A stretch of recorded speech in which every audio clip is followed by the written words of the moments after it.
Alright, it's 2026. It's a new year, it's a new me. Or like a new game dev me. And I was taking time to reflect back on the previous years. 2023, the year of learning how to code and getting into game dev. 2024, the year of Far Gone Frontier, almost exclusively nonstop. And who could forget 2025, the year of, it says here, doing grocery store job. God damn it. Some people say it's my love for stocking shelves that's getting in the way. I personally put a lot of blame on rent. You gotta pay that every month? That sounds like a little bit of a scam. But that was 2025. 2026, we're bridge goblins now, okay? Who needs rent? And we gotta look to our heroes. The lizard guy that made Facebook, he probably lived under a bridge. Tom from MySpace, I think he still lives under a bridge. Now you might be thinking, MZF, does this mean you're going full-time on Far Gone for Gear for our Barcharn Badir? Actually, if anything, it's the total opposite. I don't really know where I am with that project. I feel like what I could really use is a reset, and I can't think of a better way than doing a game jam.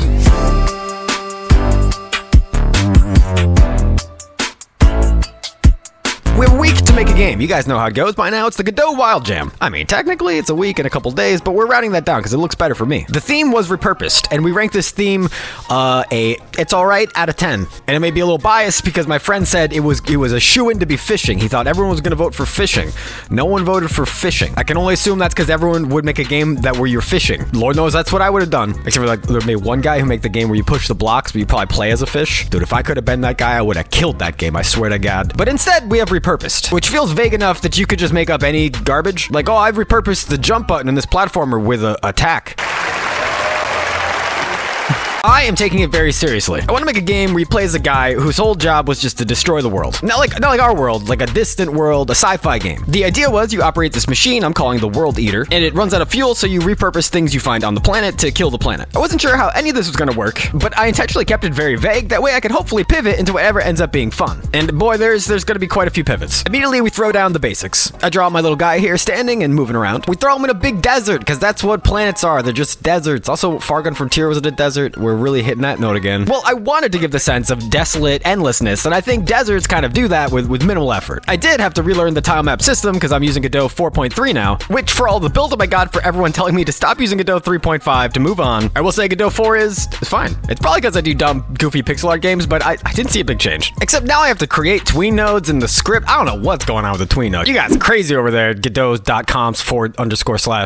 I don't know. How do you get Godot now? So we have a character running around in the middle of nowhere. I think it's time to finally add a ship. I present to you the infamous World Eater. It's a little underwhelming. Well, it's sort of like a room, and I'm gonna lie to the player and make it look like it's moving. I added doors to it. You count them, 4 separate doors and a camera system I made, and I'm clearly procrastinating because I don't want to lock in on any crazy ideas yet. I'm trying to balance 2 separate things. One is trying to channel the theme of the game jam repurposed. I may or may not sometimes forget the theme and just make what I want. Not today, that's out of the question. And 2, I want to make interesting things that I haven't made before. So let's take stock. We have a character running around, typical. We have these deserted island vibes. No, it's a planet's like a big island. And we definitely have this inside-outside dichotomy. Nailed down a couple things. 1, I don't want combat almost in any way. 2, I want there to be something you're doing when you're quote-unquote piloting the ship. And 3, this is pretty obvious, there has to be something you're doing outside the ship, and I intend for that to be the main gameplay loop. I think to myself, let's just start small, make the ship mini-game, and no matter what we're doing outside of the ship, it won't really affect us. So I put together this almost Guitar Hero style mini-game with notes that come down, and you have to hit them over the bar. I'm purposely making it, at least I think, very easy, because this is honestly just a thing to do to sort of pass the time while you pilot the ship. The better you do, the further you get to drive it, but it ultimately will end no matter what. And then when it does end, it brings up a stat saying how far you've gone and how much further you have to go. I mentioned before that we're faking the ship moving. That ended up being a little trickier than I thought. Originally, I was just spawning in like 800 custom tiles and then moving them when you piloted the ship. Oh, welcome to MZS fun little facts section. I got a cool fun little fact for you. Have you ever thought that your pixel art game is just running too well at 100 plus frames per second? Well, let me tell you, if you move 800 of any node at all, that number will come down drastically. Yeah, the mini game with arrows was unplayable. It was running at what I think was about 15 frames, while I moved every node in the world to make it look like you're piloting the ship. This was an easy solution to a problem that I created myself by not using the tile map. Turns out you put all the tiles on the tile map, then you move the tile map. It's almost like it was made to work that way. Perhaps a little bit of user error has crept in. But now everything is working, despite the game being a little dumb, but surprisingly engaging and fun to play for like 30 seconds, which is exactly what I wanted. I do another pass just for polish. I've learned over the years that if the polish is adding a reasonable amount of player feedback, then it's actually worth doing. I wouldn't recommend redrawing something 5 times just to make it look perfect, but adding a little bit of screen shake or a small sound effect, that's gonna do wonders. So I do that here. I modulate the color when you get a correct answer and add some noises for right or wrong, and this little indicator that you're getting fuel back when you get the right arrow. I have always wanted to do little mini games like this in game jams, but in the past I've always pushed them off because they're not that important, and then of course they always get cut. This time doing it first and having it solidified in the game feels really cool. Like regardless of whatever else I get done, we have a really dumb, crappy rhythm game. And I mean, that's gotta be worth something, right? Regardless, I'm kind of running out of time for decision paralysis. I've done these outskirt smaller things. Now it's time to really commit to the gameplay loop. And of all the places to get inspired from, Arc Raiders actually ends up being pretty top on that list, as I turn the main gameplay loop into scavenging.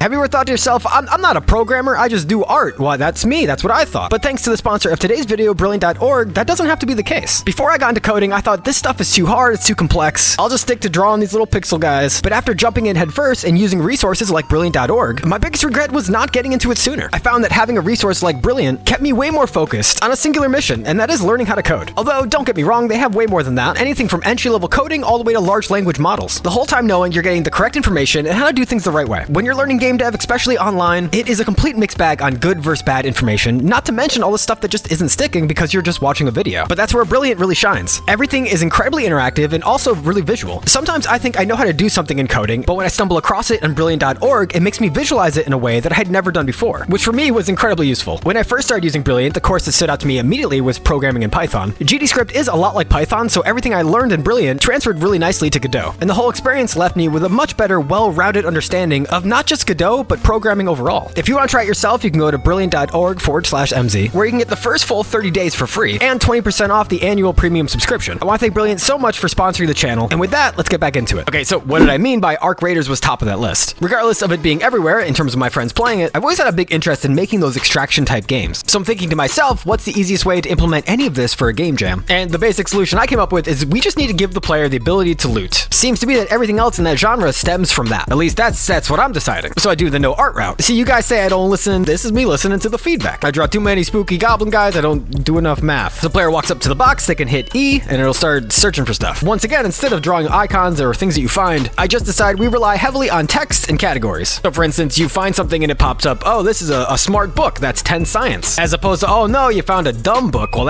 you gotta burn that now, that'll be fuel. Oh look, a coffee cup full of spiders, that's food. See, all the categories make sense. I said to color code them, it feels like they have an identity now. These are the kind of moments I think, well, how would I have done this 2 years ago? And for sure, younger me would have said, we have to make an inventory system, that's the only way that'll work. Now I'm smart enough to go, just fake it. Because I think you're achieving the same thing without wasting all that time on art assets and UI. We could just write a bunch of goofy little things to find, which is great, because it only takes like 30 seconds. So now the character can roughly loot, but I thought, obviously, there needs to be some sense of urgency. We can't just let you loot forever. The first thing to come to my head was an oxygen meter for when you're outside the ship. So this way, every day, you only have so much time you could spend looking for things, which naturally led me to a health bar. When the oxygen hits 0, then it starts drastically reducing your health, and when your health hits 0, it just sort of ends the day, which was a really important distinction I wanted to make here. So many of my games, when you die, you're dead, it sort of ends the game, and especially for game jams, they're just not fun to replay. Instead, I just wanted something that gave you kind of a really light slap on the wrist. One thing that came out really well that I didn't expect was this sort of dynamic UI I put on the player. Originally, I just thought we'll have a bar that shows up underneath them for oxygen, but as I started adding more things like health, I realized I should make it properly with control nodes and not just random node 2Ds, which became pretty fun to work on. When you're looting for things, this search bar shows up in the same HUD. I felt like walking through the desert was slow and not very engaging, so I added stamina in that same HUD. Around the time, I also added a flashlight too, but I didn't think it was that useful to put it in that HUD, so I never got around to it, but you have a flashlight, you can click and look at stuff. It was at this point I realized we need a place to be looting. With minimal art possible, I put together the tile set for indoor rooms, and with the help of that camera system I set up in the very beginning, not knowing what I was doing, some of this is finally starting to come together. I realized that the art looks really stupid, I need like an outside version of this, but we're putting off art as long as possible. Also, you're still just looting white boxes, we gotta get around all this. I end up drawing like 7 different objects I can place in these rooms, like bookshelves and trash cans. Then I draw some random quote-unquote roofs for these buildings, which I think looks really, really bad. But this is kind of what happens when you save art to the end. I don't have time to make this actually look good. And the reason I don't have time is because I'm just realizing now that there's not a good sense of urgency for looting. Sure, you have this oxygen bar, but it's definitely not enough. And to me, the obvious answer was to add in some kind of enemy. Like I said, I was being inspired by Ark after all. So I sketch up 1 or 2 little floating drones. I animate one and get it in the game. Immediately, it solves 2 problems that I was noticing when I was playing it. Like I said, that urgency of there's something out there and I need to avoid it. But also too, it just brings a much needed needed color to this really desolate and bland looking game. Having this purplish red color made things feel more dangerous and come to life. The last thing I get to add in the final hours of this game jam, I realize all these resources, well, they're useless unless you can use them for something. I throw together this workbench with the sole purpose of giving the player the ability to get upgrades, quickly programming like 10 of them. I'm very sleep deprived here at like 3 in the morning, so I'm writing like random nonsense in some of the boxes, but it's enough to give the game purpose. I realize I need to explain a lot of what's going on to the player, so I set up a dialogue system, which actually came together pretty fast. Basically, at the start of every day, your boss talks to you, and he generally is unhappy with how you're performing. It gave me a reason to write a lot of goofy dialogue, which was fun for me. And then once in a while, I'll sprinkle in hints like how to run or use your flashlight. And then finally, I make a little end screen for when you finally beat the game. And I'm proud to say I hit the deadline this time. That's not a guarantee, with enough time to spare to actually throw in some random music I find online. So what do I think about finishing a game jam in 2026? Well, it's more stressful than I remember it being. That being said, I feel like I was more productive and finished more in this game jam than like the past 3 I did combined. Is the game better than the past 3 combined?